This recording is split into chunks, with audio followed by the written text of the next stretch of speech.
The first thing I'm going to do is cut up my butter. Now the key to a flaky pie dough is to keep that butter cold. In fact, temperature is really important when you're making pie dough. We want to keep that butter nice and cold so that when it hits the oven, it creates steam and it's going to create all of these layers. If it gets too warm, it's going to incorporate too much into the dough. We're not going to get those layers. And it also, if it's too warm when it goes into the oven, it's just going to seep out of the crust. So we're going to cut this up into about 1/2-inch pieces. You can see I'm doing this on the wrapper, which is a little awkward, but I'm going to show you why in just a second. This doesn't have to be perfect here. We're just looking for a nice dice so it incorporates more evenly into the dough. And the reason I do it on the wrapper is because I don't want to waste a dish. So this way I can just make a little parcel and pop this in the fridge. We're gonna keep it as cold as we can. First, we're gonna make the dough in the food processor. So I have my flour, which I have weighed out. I do include cup measurements, by the way. Next, we're going to add sugar, just a touch of sugar, and then salt. We'll pulse these together. All right, I grab the cold butter from the fridge and I'm just going to scatter these butter cubes evenly around. We don't want to over process. A light touch is always best with pie crust. We're gonna pulse just until we get pea-sized pieces. That was about 9 pulses. This looks perfect. So you can see we've got some little smaller bits, but then we still have some chunks that look like this. Time to add the apple cider vinegar. Just a teaspoon, and as I mentioned, this is going to help to tenderize the dough. Now we're gonna pop the lid on, and when we start the machine, we're immediately going to start adding very, very cold water. We're just looking for the dough to come together enough where you can pinch it between your fingers.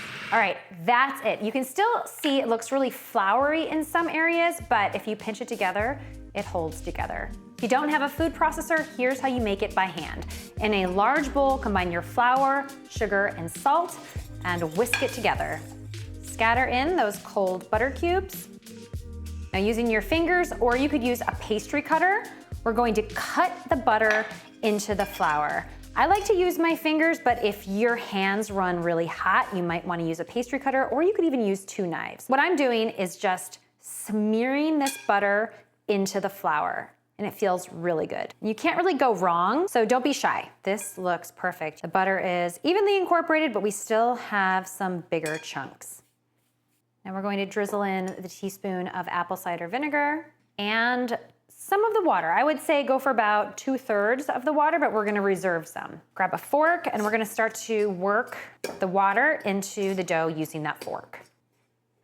Okay, I'm feeling it. I'm feeling it's still too dry. We're gonna add some more water. Okay, at this point, I think we are about done. You can see the dough is floury, but it still sticks together once we press it.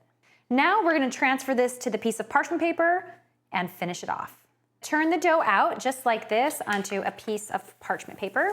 So we're gonna take this parchment and use it to help us work this dough together.